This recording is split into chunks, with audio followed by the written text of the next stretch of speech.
उपाध्यक्ष महोदय, जिस मुद्दे पर यहाँ पर चर्चा हो रही है उस संबंध में अपना स्टेटमेंट पहले ही हमने सदन के पटल पर रख दिया है, इसलिए उस संबंध में कुछ ज़्यादा मुझे कहने की आवश्यकता नहीं है। जहाँ तक हमारे मंत्री श्री रामशंकर जी कठेरिया की बात है, उस संबंध में मैं ज़रूर कहना चाहूँगा कि एक अरुण माहौर नामक एक दलित जिसकी हत्या हुई थी, उसकी शोक सभा थी। उस शोक सभा में भाग लेने के लिए यह भी गए थे। बहुत सारे लोग उस शोक सभा में मौजूद थे, लेकिन जो हमने सीडी देखी है और सीडी में रामशंकर कठेरिया के स्टेटमेंट को हमने गौरपूर्वक देखा है। इन्हीं से संबंधित हमने सीडी मंगवाई थी, अपने अधिकारियों को भी देख दिया, देखिए इस सीडी को। और सीडी को देखने के बाद मेरे अधिकारियों ने भी मुझे बतलाया कि इसमें कुछ भी ऐसा नहीं है जिस कारण यह कहा जा सके कि रामशंकर कठेरिया ने कोई इन्फ्लेमेटरी स्पीच दी है, उत्तेजना पैदा करने वाली कोई स्पीच दी है।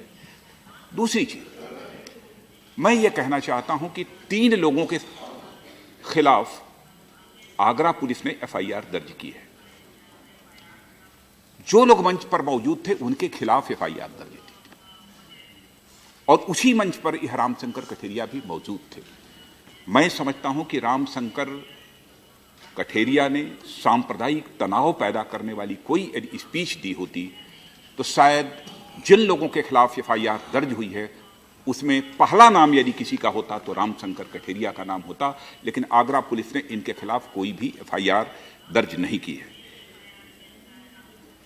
यह सब बातें तो अपनी जगह पर है, लेकिन मैं कहना चाहता हूं भारत, इस देश का जहां तक प्रश्न है उपाध्यक्ष महोदय, भारत दुनिया का इकलौता ऐसा देश है जिस संबंध में मैं बहुत ही गौरव के साथ कह सकता हूं, एक सेंस ऑफ प्राइड के साथ मैं कह सकता हूं कि दुनिया के जितने भी धर्म हैं, जितने भी प्रमुख धर्म हैं,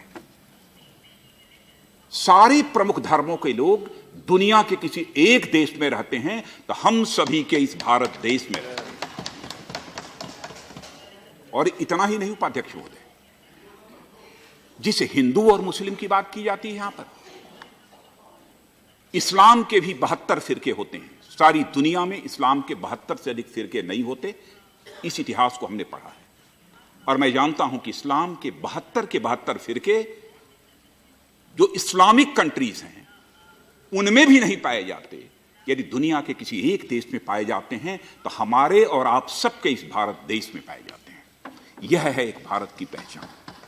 क्रिश्चियनिटी के भी जितने सेक्ट्स होते हैं, सारे के सारे सेक्ट्स जो क्रिश्चियन कंट्रीज हैं वहां नहीं पाए जाते होंगे, लेकिन दुनिया का इकलौता देश हमारा भारत है जिस भारत देश में क्रिश्चियनिटी के भी सारे के सारे प्रमुख जितने सेक्ट्स हैं उसके लोग यहां पर पाए जाते हैं। पारसी ईरान से जब भगे थे तो पारसी समुदाय इस बात को स्वीकार करता है, पर्शियन हिस्ट्री को ही उठाकर पढ़ ले, कि दुनिया में सर्वाधिक सम्मान यदि पारसियों को किसी देश ने दिया है तो भारत ने दिया है। इतना ही नहीं, यहूदी भी जब दुनिया के दूसरे देशों में भटक रहे थे और इजराइल के एग्जिस्टेंस में आने के बाद जो वहां की हिस्ट्री लिखी गई है उसमें भी उन्होंने इस हकीकत को स्वीकार किया है कि दुनिया में सर्वाधिक सम्मान, सर्वाधिक इज्जत यदि हमको कहीं पर नवाजी गई है तो केवल भारत में नवाजी गई है। हमारा ऐसा है भारत देश। एक मिनट, भारत की इस आइडेंटिटी को हम सभी को समझना चाहिए और मैं समझता हूं कि भारत की आइडेंटिटी पर दुनिया की कोई ताकत क्वेश्चन मार्क लगाने की हिम्मत न जुटा सके। यह प्रयत्न हम सबको मिलकर करने की आवश्यकता है। आज एक मिनट मैं इतना ही कहना चाहता हूं, हम आप पर आरोप लगाएंगे, आप हमारे ऊपर आरोप लगाएंगे, हम कहेंगे आपने हिंदू आतंकवाद की बात की, आपने टेररिज्म को कलर दे दिया, सैफरन कलर की बात की, आपके विधायक ने यह कर दिया, आपके सांसद ने यह कर दिया। यह सिलसिला थमने वाला नहीं है उपाध्यक्ष, यह नहीं थमने वाला है।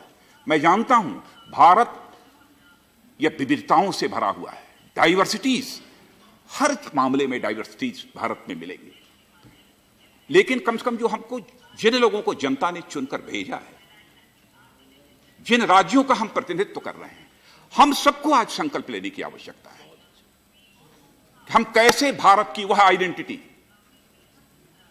कि दुनिया का सबसे बड़ा सेकुलर यदि कंट्री यदि कोई है तो हम गर्व के साथ कहें कि हमारा यह भारत देश दुनिया की सबसे बड़ी सेकुलर कंट्री है।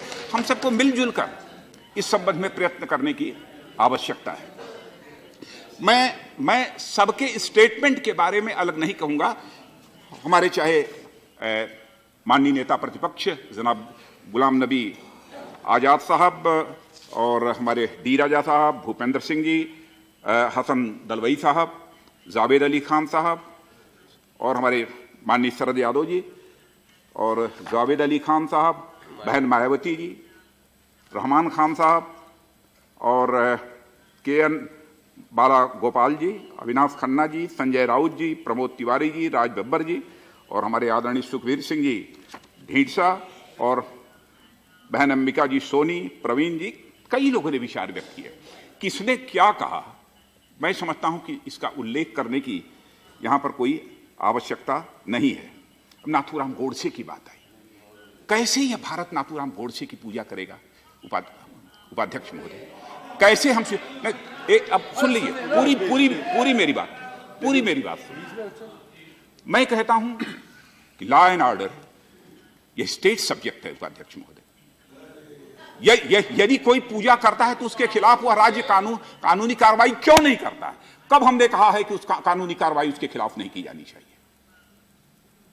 और मैं समझता हूं कि सांप्रदायिक सौहार्द, कम्युनल हार्मनी जैसे विषय को राजनीतिक लाभ और हानि के तराजू पर नहीं तोला जाना चाहिए।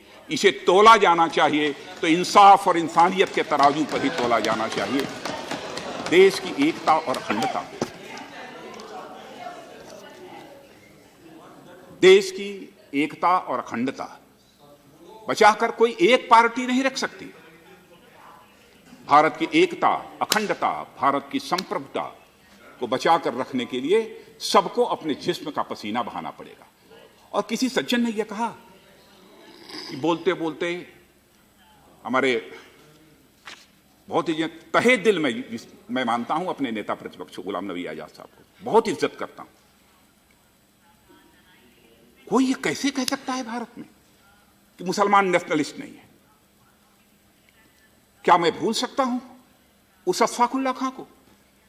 चंद्रशेखर आजाद ने इसी इलाहाबाद के कंपनी गार्डन में अपने रिवाल्वर की गोलियों से अंग्रेज दुश्मनों को भूनते भूनते जब रिवाल्वर की अंतिम गोली शेष बची थी तो आजाद को यह चिंता सताने लगी कि विदेशियों की रिवाल्वर की विदेशी गोली हमारे जिस्म में प्रवेश कर हमारे जिस्म को नापाक न कर दे, तो उन्होंने अपने ही रिवाल्वर की अंतिम गोली अपने सीने में दाग ली थी। तब भारत आजाद हुआ है। वह अशफाकुल्ला खां 21 साल की जवानी थी। मां कहती थी बेटा शादी कर लो, बहू ला, लेकिन अशफाकुल्ला के दिल में तो आजादी हासिल करने की दीवानगी थी। मुस्कुरा कर मां के आग्रह को टाल देता था। फांसी की सजा हो गई, तख्त पर ले जाया गया। फांसी के तख्त पर मजिस्ट्रेट ने पूछा, बोलो तुम्हारी अंतिम मुराद क्या है? कहा जाकर मेरी मां तक यह संदेश पहुंचा दे कि तुम्हारा बेटा अशफाकुल्ला आज फांसी के तख्त पर खड़े होकर अपनी शादी रचाने जा रहा है और अपनी मां की मुराद पूरी करने जा रहा है। उस अशफाकुल्ला ने भी इस देश को आजादी दिलाई है। उपाध्यक्ष महोदय, कैसे हम कहेंगे कि इस देश का मुसलमान नेशनलिस्ट नहीं है? चाहे कोई भी धर्म हो, किसी धर्म के मानने वाले क्यों न हो, जो भी भारत में रहते हैं हम सबको नेशनलिस्ट मानते हैं। जहां तक टेररिज्म का सवाल है, टेररिज्म का कोई कलर नहीं होता, कोई कास्ट नहीं होती, कोई कम्युनिटी नहीं होती, कोई सेक्ट नहीं होता। और मैं जानता हूं जैसे हमारे यहां के बहुत ही senior member of parliament Sitaram Yechury वाह वाह भले ही कर लें, लेकिन मैं गले के ऊपर से कभी नहीं बोलता हूं। उपाध्यक्ष आपकी बात सुनकर हमें एक ही शंका हो रही है, ऐसा ना हो कि भूत में जो भारत था उसका विवरण कर रहे हो। अरे नहीं, आजकल वर्तमान जो हो रहा है उसकी जिक्र करिए। जो बिगड़ा है, जो बिगड़ा है, अब जो हो रहा है उसकी बात उठाइए। आजादी हासिल होने के बाद जो कुछ भी बिगड़ा है, आइए हम सब मिलकर उस भारत को बनाएं जैसा हमारा भारत था, जैसी भारत की पहचान थी। आइए मिलजुल कर बनाएं। सवाल है हम तो ये कहते हैं, उसको कुछ होने नहीं देंगे। नहीं, बहुत बहुत धन्यवाद। Please continue. इसलिए उपाध्यक्ष महोदय, मैं समझता हूं कि आज के अवसर पर बहुत कुछ ज्यादा कहने की आवश्यकता नहीं है। और बहन मायावती जी का जहां तक सवाल है, हम दोनों लोग साथ रह चुके हैं इसलिए हम दोनों एक दूसरे को खूब अच्छी तरह समझते हैं। लेकिन अब ये आरोप प्रत्यारोप का मैं समझता हूं कि ऐसे विषयों पर जब चर्चा होती है, ऐसे मुद्दों पर चर्चा होती है, तो आरोप और प्रत्यारोप का कोई बहुत महत्व नहीं है। और मैं अपने द्वारा किसने क्या कहा, गलत कहा, सही कहा, यह सब कुछ नहीं कहना चाहता। जो कुछ जिसने कहा, यह आजादी है, सबने अपनी सोच के आधार पर कहा है। अब मैं कोई यह आरोप नहीं लगाना चाहता हूं कि उसने राजनीतिक लाभ और हानि को ध्यान में रखकर कोई अपनी बात कही है। जो कहा अपनी सोच के आधार पर कहा है।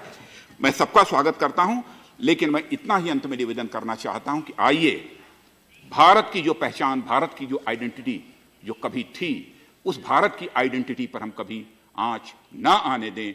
यही संकल्प लेकर हम सबको एक साथ कदम आगे बढ़ाने की आवश्यकता है। इतना ही। आपने जो बात उठाई, बिल्कुल सही बात उठाई है। 2-3 गलतियां मैंने की। कांग्रेस पार्टी में हम गलती कर सकते हैं, आप लोग कभी गलती नहीं करते हैं। आप लोग सब कुछ जानते हो, आपको सत्य मालूम है। हम सत्य को ढूंढते हैं, हम सत्य के बारे में सुनते हैं। धन्यवाद। नहीं sir, no sir, he has accepted that they are committing mistake, but after the committing mistake they have to learn the lesson. Still they are not ready to learn the lesson. This is the problem of the Congress party. Please continue, please. Congress party का problem क्या है? With the experience they don't want to learn. That is their problem. वो गलती करते हैं बोल रहे हैं ना, गलती करते हैं लेकिन सुधरते नहीं है।